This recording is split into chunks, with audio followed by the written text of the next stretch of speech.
이사님과 함께 오늘은 노후 준비 이야기를 좀 자세히 나눠보려고 합니다. 여유 있는 노후를 계획하시는 분들, 과연 부동산 재테크를 통해서는 어떻게 노후 관리를 할 수 있을지 많은 부분도 공부하고 또 여기저기 정보를 얻으러 다니시는 것 같아요. 오늘 이사님께서 그 내용 좀 자세히 전해주실까요? 네, 여유 있고 안정된 노후 생활, 주택연금이 답이다. 현재 그 공적연금 등 복지정책 미비로 인해서요, 우리나라 대한민국은 그 OECD 전체 국가 중에서 노인 빈곤율이 11년 연속 1위를 기록하고 있습니다. 그래서 이런 현실 속에서 다양한 노후 준비가 필요한데요. 오늘은 특히 소득 부분에 가장 중요하게 확실하고 안전한 주택연금에 대해서 좀 말씀을 드리도록 하겠습니다. 그럼 먼저 100세 시대 실은퇴자 현황부터 좀 살펴보도록 하겠는데요. 은퇴 나이가 100세 시대인데 53세 정도 상당히 빠르게 진행이 됐고요. 은퇴 후 생활비는 한 197만 원 정도 평균적으로 소요가 됩니다. 그래서 은퇴 준비 시점이 또 중요한데요. 현재 은퇴 준비를 못했다고 설문하시는 분들이 41%에 가깝습니다. 그래서 앞으로도 노인 빈곤율 상당히 대두될 사회 문제로 대두될 가능성이 높고요. 착실하게 또 준비하신 분들은 노후 준비 내 집 장만 이후 19% 정도 분들이 노후 준비가 완료되었다 이렇게 말씀을 해주셨는데요. 이렇게 이제 월 평균 소득을 좀 나눠보면은 공적 연금과 개인 연금을 포함하면 한 94만 원 정도인데 실질 부동산 소득으로 한 거는 49만 원 정도밖에 되지가 않습니다. 나머지 부분은 이제 소액으로 되는데 월 197만 원 정도가 평균적으로 소요될 것으로 예상되는데 이 가족 지원 금액 36만 원을 제외하면은 은퇴 후 생활비가 상당히 다운이 되는 것을 저희가 알 수가 있습니다. 그래서 이러한 부분을 맛볼 수 있는 주택연금 제도는요, 만 60세 이상 주택을 소유하고 계셔야 됩니다. 그래서 노후 준비 은퇴하실 때는 꼭 내 집 한 채는 꼭 있어야 된다. 내 집 한 채를 가지고 내 집 한 채 가지고 이 주택 소유자분들이 가입이 가능하신데요. 거주 중인 주택을 담보로 하고요. 국가가 보증하는 연금을 일정 기간과 평생 매월 받을 수 있는 연금 제도가 되겠습니다. 그래서 가입 요건에 대해서 좀 말씀을 드리면은요. 만 60세 이상 분들이 가입이 가능하시고요. 배우자분들 두 분 중에 한 분만 60세 이상이시면 가입이 가능하십니다. 그리고 시가 9억 이하 주택 가능하고요. 지금 점점 이제 주택 가격이 상승하다 보니까 기준을 상향 검토 중에 있습니다. 다주택자도 당연히 포함이 됩니다.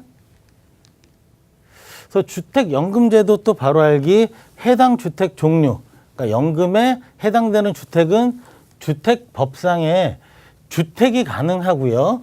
실버타운도 가능은 한데 종신 방식만 가능하다. 실버타운은 종신 방식만 가능하고요. 주택이 2분의 1 이상인 상가주택도 주택연금에 가입이 가능합니다. 그리고 현재 또 주거용으로 확인이 되는 주거용 오피스텔 이것도 포함 예정에 있습니다. 방금 전에 말씀드렸던 이제 지급 방식은 종신 방식, 사망 시까지 수령하는 거고요. 확정 기간 방식은 확정 기간까지 수령을 하게 되는데 10년, 15년, 20년, 25년, 30년 이렇게 해서 확정 기간을 정하시면 확정 기간까지 수령을 할 수가 있습니다. 주택연금 지금 가입자 현황을 좀 저희가 살펴보겠는데요. 2018년 9월 말 현재 지금 한 5만 7천 분 정도가 가입을 하고 계시고요. 이 지급 방식별 선택을 보시면 한 7가지 종류가 있는데 7가지 중에서 압도적으로 종신 지급형과 종신 혼합 방식이 거의 90%를 차지하고 있습니다. 그래서 많은 분들이 종신 지급 관련해서 선택을 하고 계시고요. 정액형을 또 가장 많이 선호하시는 것을 저희가 알 수가 있습니다. 주택연금 필요 이유 좀 간단하게 설명을 드리면요. 고령화 속도가 지금 세계 1위입니다. 다른 나라에 비해서 50년에서 100년 가까이 지금 빠른 고령화 속도를 기록하고 있고요. 아까 말씀드렸듯 OECD 국가 노인 빈곤율 11년 연속 1위입니다. 11년째 연속 1위이고요. 우리나라 노인 빈곤율을 좀 비교를 해드리면요. 45.7%입니다. 그래서 OECD 평균 12.7%에 비해서는 압도적으로 높은 지금 수치를 기록하고 있고요.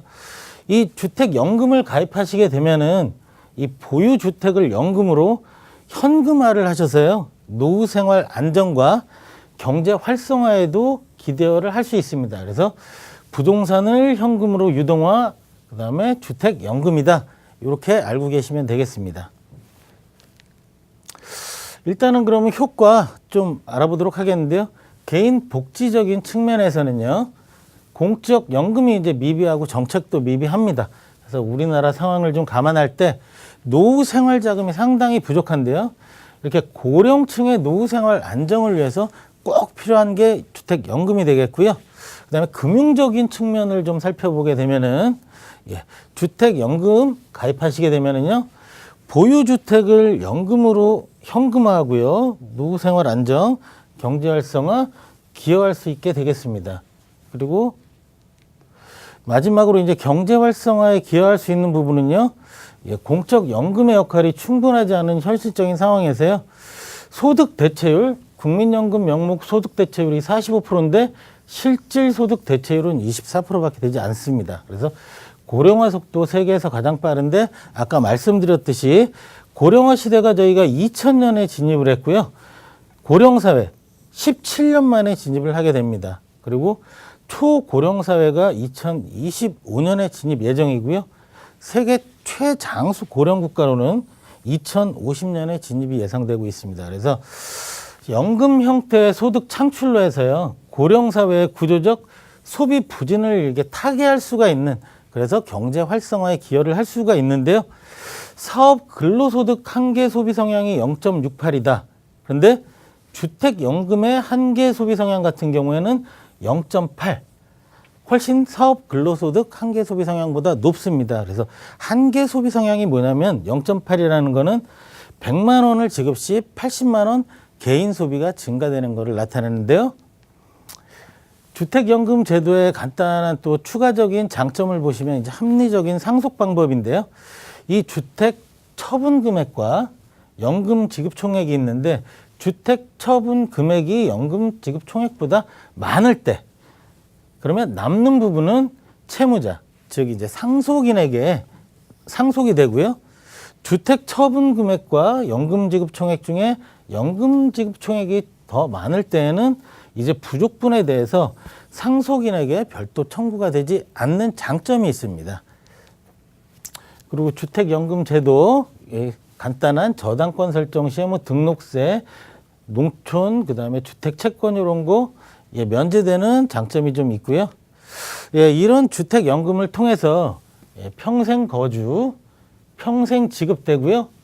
합리적으로 상속을 하실 수가 있습니다. 그리고 간단한 세제 혜택도 제공이 되고요.